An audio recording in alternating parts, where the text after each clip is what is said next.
Hey guys, hey, it's Vivek Azmi, and I am finally here ready to do a Facebook Live on a topic that I teased last week of where are all the good men and what it really means to be a woman in a relationship these days. And it seems to have struck a chord not just with women, but also with the guys. So I'm finally here, ready to do this. So if you know a friend who is having problems with a relationship or a guy, or they're trying to find one and they can't find a guy, if you're a guy in a relationship with a woman and you're not understanding why you guys are just like doing this, tag a friend, share the video. We'll have a shorter conversation about some things that I don't think a lot of people are really grasping right now that I seem to have come across in the last few months. So tag a friend and share right now. So I do want to start out by saying I was supposed to do this video last weekend, and so I am delayed on this, and I apologize for that. But truth moment, the truth is that I didn't do it on a purpose because I was going through a large imposter syndrome phase because I felt like because of my past experience and the fact that I've been divorced twice, like who am I to tell anybody anything? Who am I to tell you what a guy wants? Hey, yes, exactly. It's video time finally. I hope that you will understand now what I meant with the video. It is all about giving kudos to the guys and to women, but it is not at all a man bashing thing. So I did have this imposter syndrome that because of my experience. Hey Samira. Because of my experience, who am I to tell anybody anything? Who am I to speak for men? Who am I to speak for other women or all women, or if, for that matter? Because I know, if you're anything like me, I know that there are times when people say things and you're like, hey, you can speak for yourself, but that does not speak for me. And then I finally decided, like, look, this is bothering me so much, and people were asking me about it even after the fact that I posted it. I actually didn't think I would get much of an interest in it. Hey, Ryan. And people kept asking me about it after I said I was just going to do the video, and I didn't. And I thought, okay, fine. I'm going to put my 2 cents in all of this and explain what I've been seeing and noticing and what's really been working for me. Hey, Brian. So, as you're on as you're on your phone, probably, most likely, or your computer, and you're watching this video, you're hearing me speak, you understand already. Hi, Jen. Good morning. You understand already that at any given moment, we all desire things. Good to see you too, Ryan. We all desire something or the other.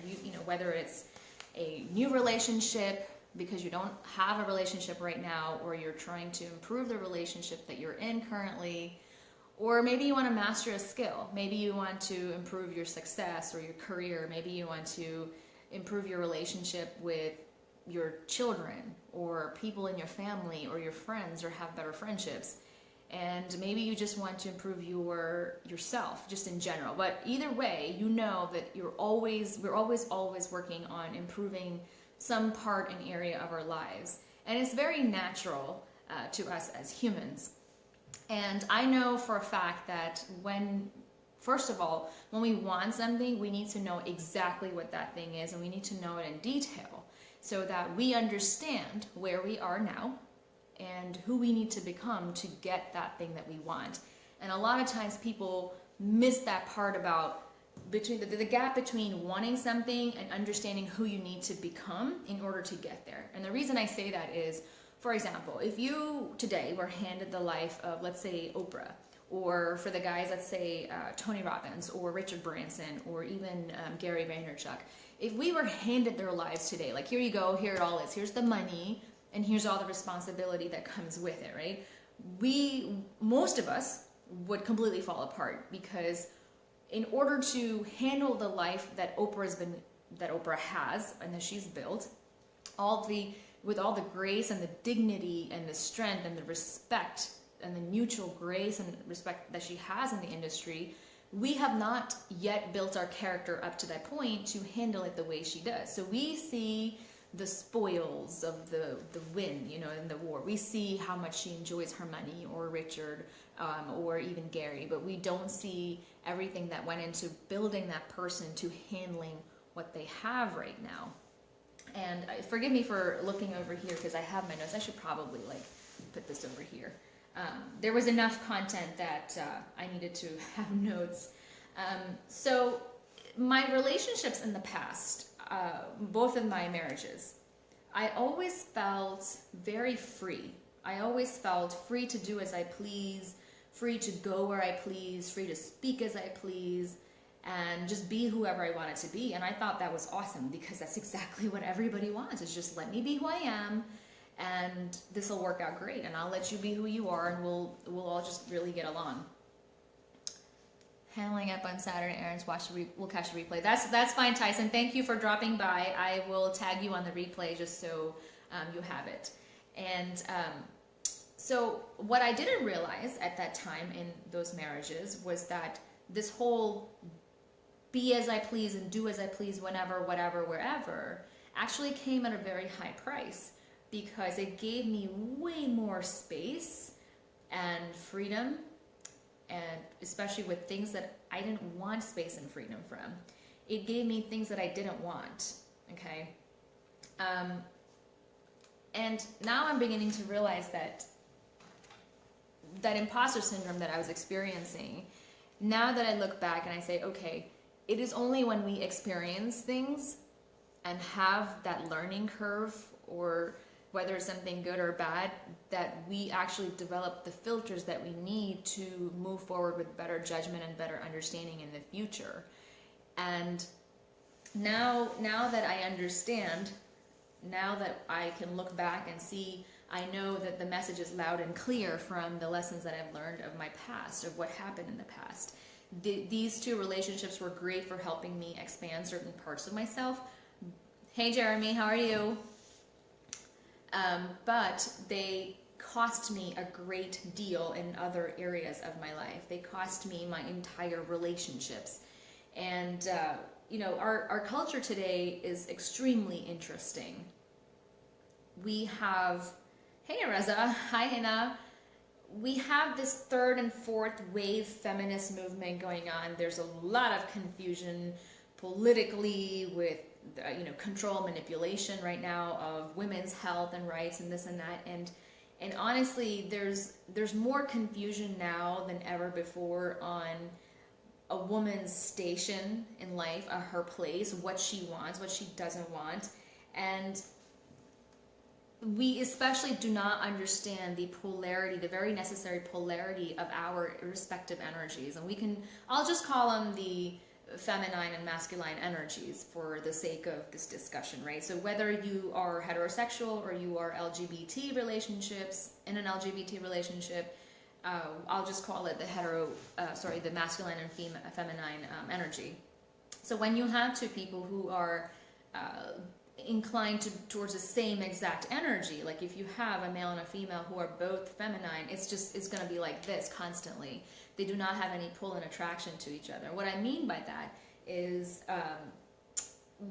let me give you an example. So when I saw Tony Robbins last summer and his wife Sage, the first thing I noticed about him, I was like, man, this guy is head over heels for this woman. He's been with her for, I think, 16 or 17 years, and he is just crazy for her.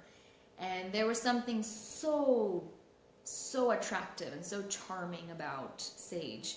And in the beginning, I didn't quite get it, but I sort of understood it. I saw her and I said, she is the one who brings him his medication and his drops and his tea, whatever it is he needs during breaks at the events.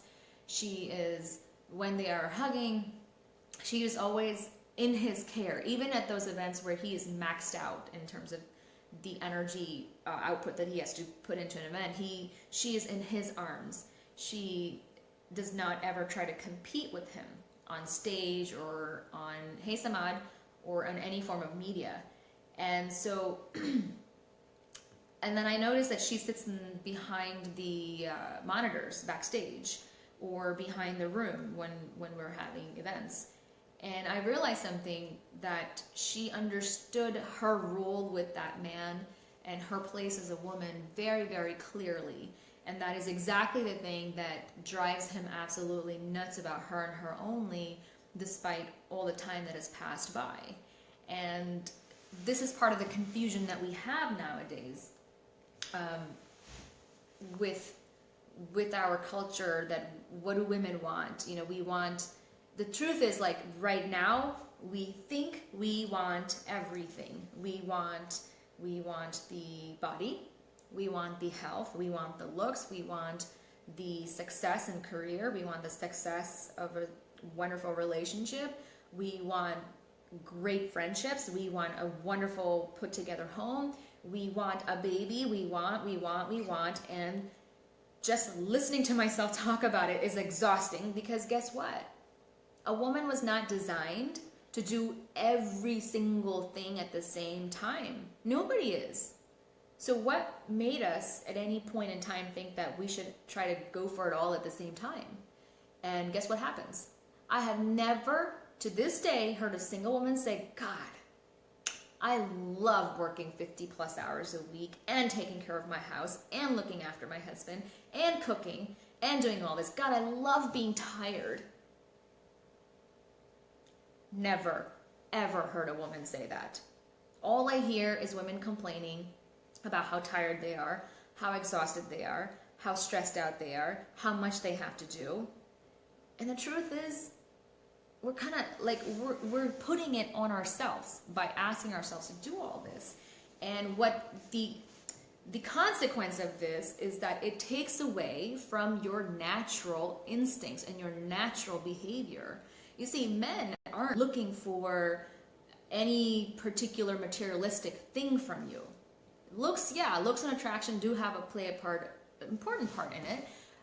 But as, for example, a successful man, a man with wealth, is not looking for your career success or for your wealth. Men are mostly looking for a place, a person that they can go to that is absolutely safe and comfortable and loving and caring, like that one person they can go to who has their back no matter what. See, that's my understanding of it. However, in order to have that relationship with that kind of a man, or to have that dynamic with a man, I love the strength of the sexes. Right, Ryan. Actually, would you write out a little bit more what you mean? Like, what are like one or two of the strengths that you see in the sexes that may not necessarily be the same? So in order to be with someone like that and complement that, you have to be the kind of person who is complementary to that energy. We have to understand, for example, when if you want a guy who will protect you and his family with you, for example, you have to act like the crown jewel that you are as a woman. Hey, Will, in order to protect, to want to protect something, it has to be of value.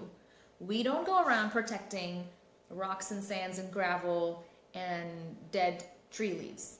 Whatever. I'm just coming up with some stuff. You have to be the kind of person who is valuable to that person, to that man. If, as a woman, we walk around acting like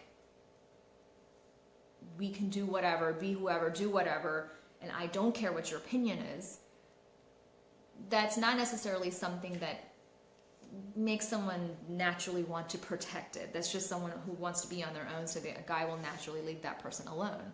The woman who had my back was busy talking about me from back there, didn't make me want to spend any time with her. I don't understand, Jeremy. Sorry. Could you clarify that? Woman who had my back was busy talking about me from back there. I'm sorry, I don't understand. What are guys seeing when they look at women today? This is straight from their mouth, okay? This is what guys have told me.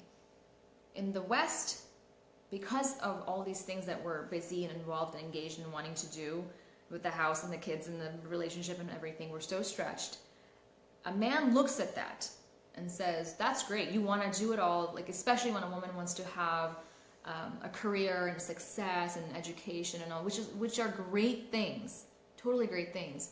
However, usually when men look at that, and you're thinking from the perspective of, okay, family, doing things together, whatever it is, yes, exactly. He looks at her and says, what does she need me for? She's got everything under control. There's no room for me in that woman's life. And you're exactly right. Women often go around saying, what do I need a man for? And that's quite literally the worst thing you can say to a man. She's talking about me behind my back, criticizing, complaining how I never measured up. I felt like such a loser. And I'm really sorry that happened, but that woman didn't have your back to begin with. A woman always protects her partner's neck, no matter what. That was not a safe person to be with. I got my own money, career. What do I need a man for? That's exactly it. And you've got guys on this video saying exactly that they look at these women and they see the advertisement that you're putting out. They see it loud and clear. And so what I'm trying to say is that when women go around complaining, where are the good men at? The truth is that sometimes when these confident, incredible men pass by you and they come into your company and they see what you're advertising, they see who you are, they'll almost always be very, especially all the time if they're genuinely confident, authentic, congruent men, they will see what you're advertising, they will understand where you are, they will very, very politely and graciously walk away, and you'll never know that person was right in front of you and you missed it.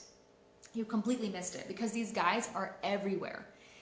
Everything comes down to, what are you advertising? What are you telling the world of who you are? What do you want? What are you worthy of? What are you capable of? And what do you want? I enjoy being the best both offer. Both sexes have boldness, but in different ways. Men minimalize and women expand. That is so true. We definitely do expand things, and I love how men make things a lot simpler. The dance between the two is an adventure. We protect each other, but in different ways. I have to see more. But in different ways. Yeah, I absolutely agree. Women protect men in a completely different way, and men protect women in a completely different way. And congruence is key for both. So that brings me to my point about, okay, the point that I made earlier, in order to get where we want to go, we have to know very clearly what we want, and therefore who you need to be to get that which you want. So the question then becomes, what do you want? What do you want? And you ask that question to most people and they're like, I want a man who is kind and caring and humble and intelligent, or successful, and I just want him to be caring and know how to treat women and be authentic and be congruent. And I'm here to tell you that all of these terminologies are nothing but clouds in the sky. Because guess what? This kind of talk tells you nothing tangible about what you can do in the here and now, and how to actually move to the next step. All these ideas that are sitting up here don't tell you anything about what to actually do. So that is why I say you need to have very clear, detailed answers for what do you want in this person. I've met many women who have extensive lists of traits they want. Doesn't leave much room for nature or spontaneity. Yes, so you're absolutely right. Lists get you nowhere, whether you're a guy or a girl. I recently met someone from the community, meaning the Desi Pakistani community, who just wanted one thing. So surprising. No matter how much I said what my mode operandi was and the seriousness I was looking for in a long relationship, it's like it went through one ear and out the other, literally looking for an F buddy, and I was referenced by a family member. I'm like, so I examined what was being put out into the universe by myself. Oh my God, so there's something I definitely want to say to that. Let me finish the other piece first. Lists don't get anybody anywhere. That's 100% true, Jeremy. What does get you somewhere is you need to understand what this list is that you want and what your role is in all of that. Meaning, if I want someone who will protect me, who will want to protect me and take care of me and my family and defend me and be loyal to me, then that I know that that man has to have, for me, that man has to have a set of values or faith or traditions and or all both in order to be that kind of a person who wants to do that. And on the same hand, in order to get that, in order for that person to want to be with me, I have to be a woman who has some set of values and some sort of faith and some sort of congruence with all of those things too. So this was not about creating a list. This is about ultimately knowing exactly who you are, what do you want, and who do you need to be to get what you want. I tell women I'm interested in that. I want to be loved and enjoy the space we share. I don't want to be your hero or therapist at all. Yeah, and I agree. If you have to tell anyone that you want to be their hero or therapist, it's already kind of trouble landing to begin with, because something usually gives someone cause to say that. I don't want to be anyone's mama. I don't want to be their therapist. I don't want to have to tell you how to do things. Sarah said, I examined what was being put out into the universe by myself. So that's something that women tend to do. You know, someone actually said it to me the other day. They said, I must have said something similar, exactly like that. Like, oh, I had to examine what I did or whatever to cause that kind of a response from a guy. And my male friend was like, God, are you guys taught this in school? Because my friend says, or his wife or something, says exactly the same thing when someone approaches her and she doesn't like it. And it's not necessarily you all the time. I do think that when we understand what our values are and people say these kind of things, like right from the beginning, you could just be like, I'm out. Because that person told you from the very first moment who they are. They did not hide it for 1 second, exactly who they are. And so if you keep entertaining that kind of person, even just to go back and forth and see what they're about, that's already sending them a message. But because you know who you are, Sarah, like you didn't have a problem knowing wrong, flag, bye, gotta get out of here. So ultimately, let me look down at my notes. Ultimately, what I hear the most from people is, you're so easy to talk to, you're so easy to connect with, or you're so fearless and confident. And I especially hear, you're so full of life and passionate. And it's not that this has everything to do with it, the makeup or the hair or the looks or the cosmetics. That is not what my attraction is to a lot of people. That is not what my femininity is defined by, not at all. It plays a small part. I would say maybe 15%, maybe 20% for people who are genuinely interested in being friends with me or pursuing the potential for a relationship with me. The majority of it comes from the confidence that they see in me, the things that I know I want, the things that I have achieved, the character traits and the values that I consistently have and know, absolutely. And most importantly, it is the fact that I am very easy to speak to. I am very easy to get along with. Majority of the time with majority of people, when I'm not irritated, which is rare, I'm not perfect, but I have noticed that people crave that. And it's not just about relationships as a romantic thing. It is, do I feel good about myself with this person? Do I feel safe and comfortable with this person? And sometimes, as I'm learning, yeah, that's a big deal, Sarah, even with the cosign. But believe me, I have a story too, and I will tell you about that behind the scenes. It is really freaking funny. Very similar story. Gosh, I forget what I was saying, but I'll remember it.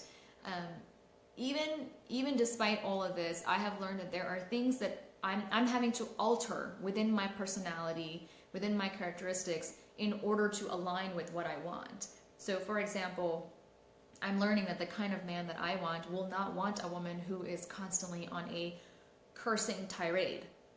He will not want someone who is bearing her body constantly everywhere.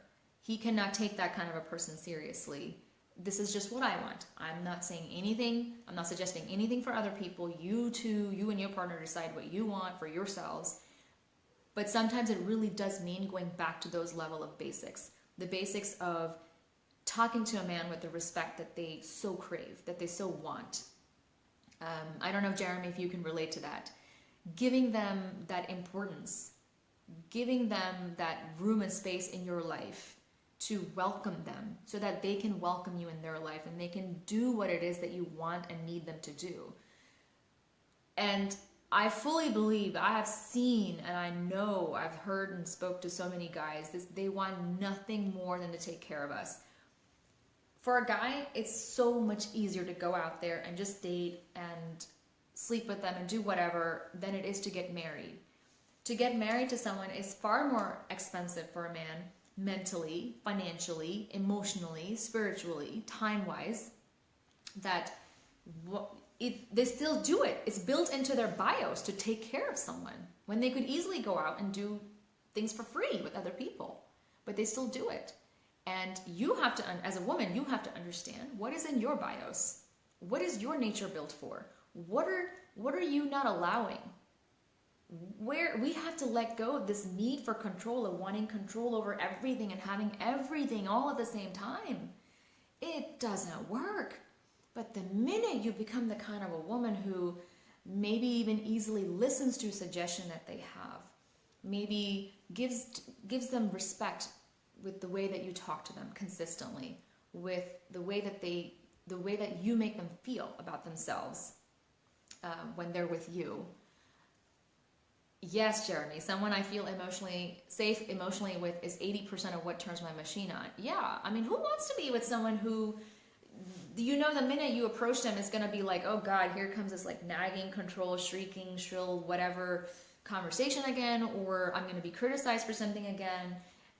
Majority of the time, what I see is guys can not be right enough, or we're too mothering as women, or we're too controlling, and gotta let this go.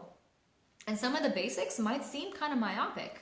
It might seem like, oh God, you know, you're talking about dressing conservatively a little bit more. You're talking about speaking conservatively. Shouldn't people just love me for who I am and like me exactly as I am?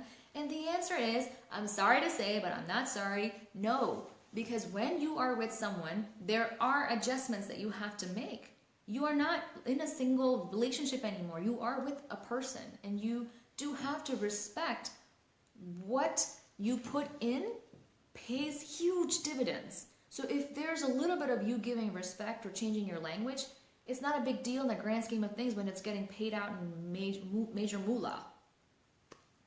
You're the one. I don't get it. I don't get what that means. Do you mean I'm the one for you? Like me and you, Sarah? Me and Sarah are like eye to eye, always. So that's basically it. It's not super complicated in my opinion. I understand that with our current climate and what we've been taught to have everything and, oh, thank you. Everything that we have, that we've been taught is designed to make us a certain way that isn't working out for us actually.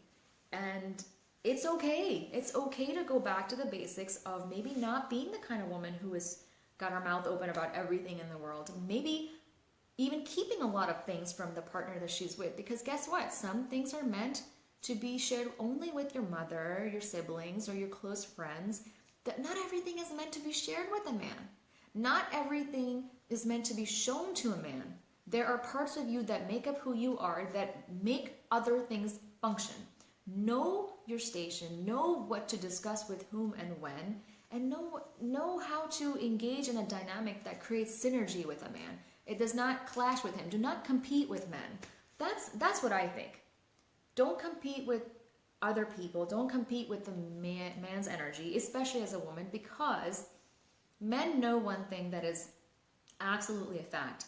Someone earlier mentioned, I forget who it is, that women, I think it was Ryan, that women expand everything that they're given, and men minimalize everything that they're given. It's not a bad it's not a bad context or anything, but because we expand everything, we require far more voluminous amounts of energy. We require way more space to manage all of this, and so in order to do that, you've got to let some shit go.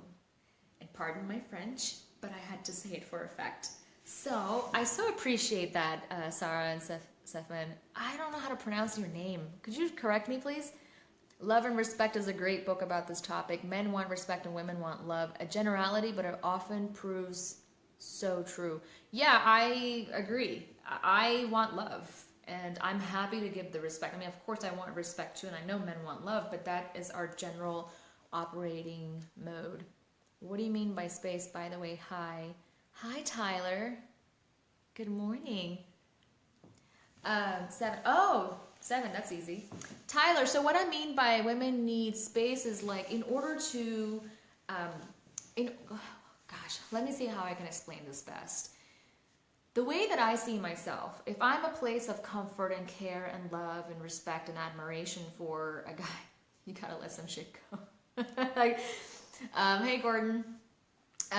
We cannot be mired up in the hundreds of decisions that run through our heads in current time with doing the 101 things that we're doing all the time simultaneously. Hi, Rod. Hi, love. How are you? Good morning from the East Coast to the West Coast. It must be like 9 a.m. there or something. No, like 10:30. So thank you for joining. We're almost wrapping up. But yeah, so in order to be in our natural state, Tyler, we cannot be mired up in these decisions about other things. Like for guys, I love that guys have like a tunnel vision about things sometimes. Like when we say we're tired and guys are like, relax, stop doing all these things. He really means it. Relax, stop doing all these things. 32 ounces of orange juice, men are 16-ounce cups. Exactly. So we get caught up in these stupid little decisions that take up so much of our energy, and then when it comes time to be in our natural place, we're suddenly stressed out and we're like buzzed and high anxiety, and nobody wants to be around anyone who's like high anxiety anyway. I'm doing good, Brian. How are you? Thank you for joining. Love and respect are two aspects of the same continuum, says Chun, don't you think? Yeah, I do. And like you said, it's a continuum. It just works together. And that's really what I mean by this whole conversation, is that ultimately comes down to, are you creating a synergy or are you draining the energy, right? And that all boils down to you being aware of, what are you doing? What do you want? What are you acting like? And what could you change? Because even if the women are not understanding some things about themselves, guys, I think, tend to more often than not understand things in a little bit more black and white perspective, because they have that ability to tone down the complications. I think sometimes even guys get confused by all the crap that's being thrown around in the media and saying, God, I don't know if what I'm doing is right. And so then we start attracting all these, as a man, these females who aren't conducive to the energy that, or the relationship that the guy is wanting. And it just causes frustration all around. So I would actually say the same thing to a guy. The woman is right in front of you. If you're looking for her, you might miss her because maybe your values are not integrated and aligned with your behavior and your actions. Or maybe you don't have a set of values or traditions. Maybe we're just looking at things from a very haphazard perspective where we don't have anything structured. Which is why I chose to say, okay, if I want someone who has a set of faith or sort of set of traditions and a system or set of values that is faith-based. And I'm not super religious, but I just sort of am moving more and more towards it naturally in the past couple of months, because that's something that I know. It makes sense to me. It's comfortable to me. What does your topic really mean? Brian, so the conversation was about women complaining about where are all the good men at and where are they and how do you find them, and what does it really mean to be a woman? And when you watch the video from the top up, you'll see that I basically talk about the fact that most people, what boils down to, most people don't know exactly what they want, and because they don't know that, they also don't understand who they need to be in order to get what they want, because that's what it all comes down to. Knowing who you need to be, what your character has to be to get what you want, whether it's business, whether it's mastering a skill or a relationship or friendships, health, whatever it is that you want. If you want to be a healthy person, there are certain personal values that you have to be aligned with in order to get there. So I hope that answers your question. Does it? You guys are so cute. I need this conversation every week. Look, I need this conversation every week, okay? Truth moment. I do these for myself, not for you guys. Because I need to hear somebody say some normal stuff sometimes and remind myself that I need to change myself. That makes sense. So what is the general structure should women have to maximize their ability to find the man of their dreams? That's a very good question. It's a very broad question too. I think that, speaking for myself and myself only, because every woman wants something different, I think everybody should have and should work, really, truly strive and work on becoming aware of themselves. Most people that I know, and women are easier to transform and do these personal development things than other people. But in my opinion, hey Joe, that's my Captain America. Most people let life happen to them haphazardly. And the only way to get the life that you want is to be very deliberate about it. Whatever it is, you have to be deliberate. And being deliberate requires work. That's the reality of it. You have to actually sit down and be okay with facing yourself and knowing that you are wrong somewhere. Sometimes that comes from a really good friend. Sometimes that comes from people like Tony or Michael Bernoff, who show you, help you see yourself where you are and connect the dots and connect the gap.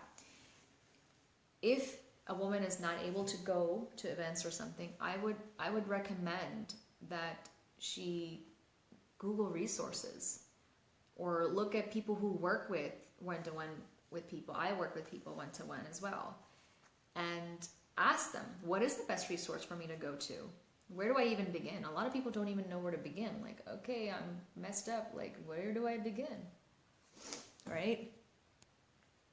But I think the thing that you can do that would be the easiest and totally free and easy would be to examine as a woman, where do you feel good?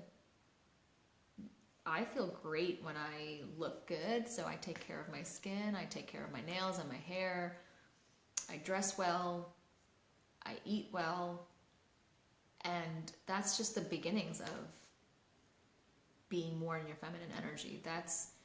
There's a reason why we go to spas and do our manicures and pedicures. It relaxes us, it puts us in that place that we want to go to. Look within, easier said than done. Chunji, yes, it is easier said than done. It is not for the faint of heart. I'm reading a book called Stealing Fire by Jamie Whelan and Scott Keetler. I hope I'm saying those right. Fascinating book. Like, I cannot put it down. Amazing. I'm reading it twice simultaneously. Hey, Lisa. And the reality is, the facts are that out of all the people on this planet, only 5% of us ever make that leap from life is happening to us to actually making a decision and making like a baby step. And of those 5%, I don't even know how few people actually carry that and level up, but 5% of the entire population does this. So yeah, you absolutely have to be someone who is more deliberate in their life. The shortcut to life is to do the work. You nailed it. There's like really not much more to add to that. Do you think love and generosity go together? Love is generosity. You don't love people because of what you get out of it, selfishly. You love people because there's a part of you in them that you love. And there's something that you get out of just giving to someone without getting anything in return. Hi Derek, hi YG. Bernoff mentioned, how do I want to feel and what things make me feel that way? Yeah, that must have been a core strength experience. It's one of the best programs I've been to. It's better than Tony's program, honestly speaking, the core strength experience with Michael Bernoff. And it's actually coming up at the end of this April, at the end of April. Hey Sithara. So how do I want to feel? What things make me feel that way? Yeah, absolutely. if you want to be someone who is loved, you have to be someone who is loving. And what makes you feel loving? I don't know. That's something you figure out for yourself. That's something you get someone's help on figuring out with you. And help people point it out to you. Surround yourself with people who will... Long time no talks about it. Happy belated birthday to Qasim. Surround yourself with people who will tell you the truth, who are leveling themselves up to the level where you want to go. The more you keep people and things and ideas and places around you that don't align with who you are, you'll just stay there. And it's not congruent to your values and the things that you want. I know, man. Oh, yeah. No, it's not belated, so it's coming up. Ah, okay. Awesome, Sadara. So that was the conversation. That's all I had to say. To wrap it up, back to the basics means literally back to the basics. Go back and look at the foundation of who you are as a man and a woman. Especially as a woman, you need to know how those foundations, what pieces are missing and where they tie in with what you want that you are not getting and receiving or consistently having. And where to find the good men is the answer lies in being who you are. What are you missing by not becoming who you need to become based on what you want, right? So if you have any other questions, I'm going to give it like 5-6 seconds. Otherwise, I will get off so I can go have lunch on this fine Saturday. Let's see. What's my comments on my phone? I'm going to look up comments on my phone. It's a little bit easier. Thank you. Do we really need one? Need one what? A relationship? Yeah. Don't kid yourself. You're lying to yourself if you tell me you don't need a relationship. That'll be like, we kind of discussed this. Thank you, Joe. When guys mostly see women who say, what do we need a relationship for? We don't need a guy for anything. So they're actually noticing it. It goes back to that advertising thing I talked about. What are you advertising? No. All right. So with that, thank you guys for spending your Saturday with me. Hi, Cindy. Just wrapping up now. Thank you guys for watching. If you're catching this on the replay, you can find me on nidakazmi.com/alive to continue with my videos and keep up with my videos. And this has been a lot of fun. I don't need anyone because loneliness is awesome. Exactly. Thank you guys. Ciao. Have a great Saturday.